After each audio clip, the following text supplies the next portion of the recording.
వారిద్దరూ వివాహ బంధంతో ఒక్కటయ్యారు. కొన్నాళ్ల పాటు జీవితం హాయిగానే సాగింది. సంతానం అనంతరం జీవితం విసిరిన సవాళ్ల ఎదుట భర్త తలొగ్గాడు. సమస్యల సందరంలో చిక్కుకుపోయాడు. దీంతో భార్యే బలమైంది.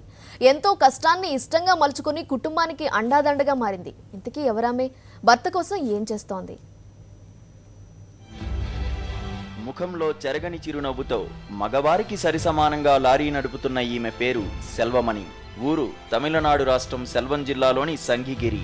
49 ఏళ్ల వయసులోనూ లక్ష్యమే బలంగా విధులు నిర్వర్తిస్తోంది. మహిళ ఏంటి, లారీ నడపడమేంటని ప్రతి ఒక్కరికి ఆశ్చర్యం కలగకపోదు.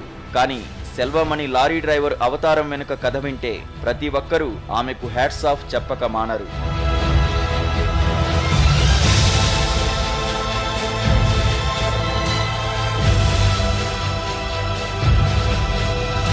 తాళి కట్టిన భర్త ఆనందంలోనే కాదు, కష్టంలోనూ పాలు పంచుకోవడమే లక్ష్యంగా సెల్వమణి లారీ డ్రైవర్గా మారింది. భర్త లారీ డ్రైవర్, పేరు గోపాల్. వీరికి 2 కుమారులు. పెళ్లి అయిన నాటి నుంచి భర్త తెచ్చే చాలీచాలని సంపాదనతోనే సెల్వమణి కుటుంబాన్ని నెట్టుకొస్తూ ఉండేది. కొడుకులు ఎదుగుతున్న కొద్దీ కుటుంబ పోషణ గోపాల్కు కష్టతరమైంది. ఇది గమనించిన భార్య సెల్వమణి భర్తను ఒప్పించి ఫైనాన్స్లో లారీ కొనుగోలు చేయించింది. పిల్లలిద్దరినీ ఉన్నత చదువుల కోసం హాస్టళ్లలో చేర్పించింది.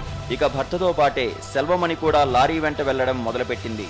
అతి తక్కువ కాలంలోనే లారీ డ్రైవింగ్లో మెలకువలు నేర్చుకుని లారీ డ్రైవర్గా మారింది. ఎంతో అనుభవం ఉంటే రాని హెవీ లైసెన్స్ను కూడా సాధించింది. ఎందుకిలా అయ్యారంటే కుటుంబ పోషణ కోసం అప్పు చేశాం, దాన్ని తీర్చేందుకు చేస్తున్నానని చిరునవ్వుతో చెప్పేస్తోంది సెల్వమణి. லோன் ப்ராப்ளம்னால வண்டிக்கு வந்திருக்கேன். 2003 இருந்து வண்டி ஓட்டிகிட்டு இருக்கேன். 12 வருஷம் ஆகுது. 12 வருஷம் ஆகுது. పణం ప్రాబ్లం. దాదాపు 12 ఏళ్ల నుంచి ఇలా లారీ డ్రైవర్గా పనిచేస్తోంది ఈమె. వృత్తిలో భాగంగా సరుకుతో రాష్ట్రాల్ని దాటాల్సి ఉంటుంది. ఒక్కోసారి 15 రోజుల నుంచి నెల రోజుల సమయం పడుతుంది. ఈ ప్రయాణంలో పనిని పంచుకుంటారు ఆలు మగలు. పగలు ఒకరు నడిపితే రాత్రి ఒకరు చొప్పున నడుపుతూ ముందుకు సాగుతున్నారు. 12 साल चलेगा गाड़ी चलेगा। आपकी बीवी भी गाड़ी चलाते, आप भी चलाते? हाँ, अब चलेगा। दोनों में नाइट मॉर्निंग, दोनों में नाइट चलेगा। हाँ. సతీ అంటే వంటిల్లే గతి అనే తప్పుడు అభిప్రాయాలను సెల్వమణి పటాపంచులు చేస్తోంది.